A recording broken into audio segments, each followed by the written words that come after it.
So yan sir, saan galing po yung materials nyo na yan? Ang ganda. Galing po kay Jun Gomez. Okay, Sir Jun Gomez, ano? Opo. Anak ng barako niya? Opo, yung redapol niya nag-champion. Sa show, ano, yung pogi niyang back. Yan, anak po daw ito ng kay Sir Jun Gomez na back. And what's up pagano sa inyo mga tropa? Ngayong araw guys, isamahan nyo naman akong bisitahin ang isa na namang breeder na nagmula pa po sa Real, Calatagan, Batangas na bumili ng 250,000 na barako na US Dappled Bowerback. Kaya ano pang hinihintay natin? Let's go!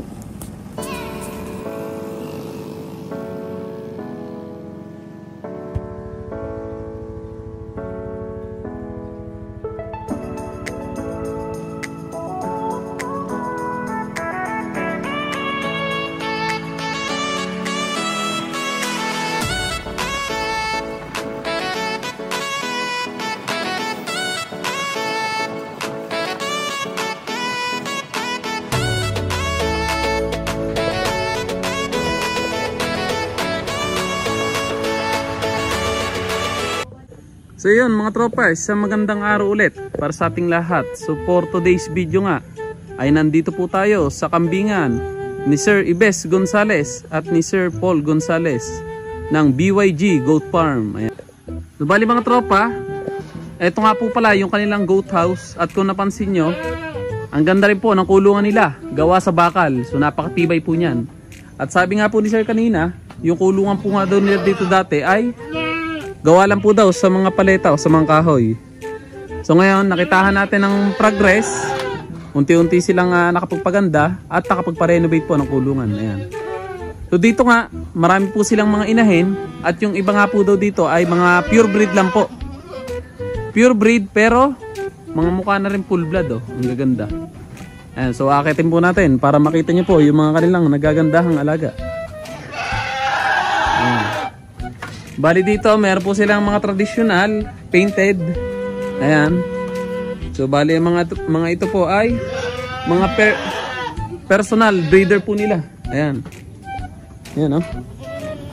Ang nalapat din po ng mga inahin nila dito. At mamaya mga tropa, makikita nyo po yung kanilang pangdiinang black dappled na pang stud service. Ayan. So eto, napakagandang breeder na Dappled Bower Doe. Ayan o. Kita nyo naman, kulay pa lang mga tropa ay panalo na po. Ayan, meron din dito isang traditional pa. At meron din dito ang traditional na parang buntis na. Ay, dapple head po pala ito. Ayan o, batang bata pa. So ito yung pinaka-extension po ng kulungan nila. At kung mapapansin nyo po ay ang ganda po ng pagkakagawa. Ayan o. Ito po yung pinakalagay nila ng kumpay. At meron din po silang pinaka-feeder na lagayan po ng feeds. Ayan o. Ganito po, maganda setup ng kulungan ng kambing na mas maganda pong ipagawa sa mga gusto pong magpagawa ng kulungan ng kambing. Ayan. O dito nga mga tropa ay nandito yung kanilang stud service. Kung napansin nyo, meron sila dito ang mamaw na dappled bowerback na pang stud. Ayan. So ito po isang red dappled bowerback. Ayan. Quality.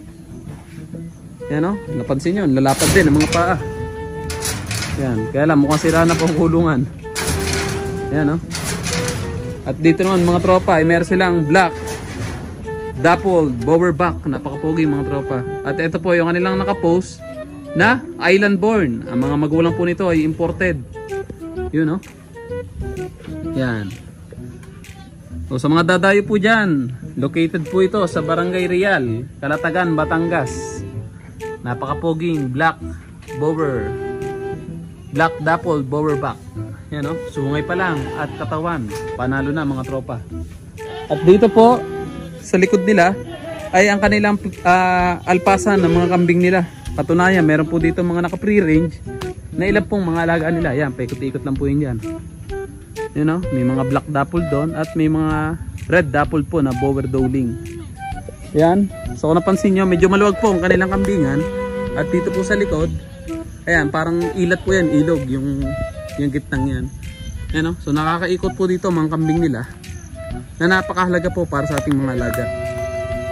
Na yung mga alaga natin, kahit pa paano tuwing umaga o tanghali, nakakababa po dito sa mga damo para nakakapag-exercise po sila at nakakakain po ng mga natural po na damo na mahalaga po sa mga alaga natin. Yan, no? So yung mga tanim po nila dyan, isang diretso po yan, puro ipil-ipil. At ayan po talaga ay itinanim po nila na sa ganun po ay may source po sila ng pagkain na isusupply po sa mga alaga nila. Kung napansin nyo, marami din puno ng saging. Yan puno po ng saging na yan, mahalaga din po yan sa mga alaga natin. Unang-una, natural na gamot po yan sa mga nagtatay na kambing. So once na yung dumi po nila ay medyo basag, pinakakain lang po lagi natin ng mga dahon ng saging na nakakatulong para maging buo po yung mga dumi nila. Ayan o. So maganda po yung kulungan nila. Shoutout po kay Sir Ibes na nasa Korea pa po. So bali nagmamanage nga po pala nito ay yung kapatid niyan, si Sir Paul Gonzales. Ayan. Dito papakita ko sa inyo yung mga iba po nilang kambing na alpas po. So meron po ditong dappled, red dowling. Yan o. Ganda. Batang bata po ito. At meron pong dalawang painted na black dappled Bower Doe. Yan. So located po sila sa Barangay Real, Calatagan, Batangas mga tropa. Yan o. Alam naman natin na ang mga black ngayon ay usong-uso na po. Black dappled o black bower. Ayan. Ako po si Paul Gonzales ng BYG Farm. Located po dito sa Real, Calatagan, Batangas.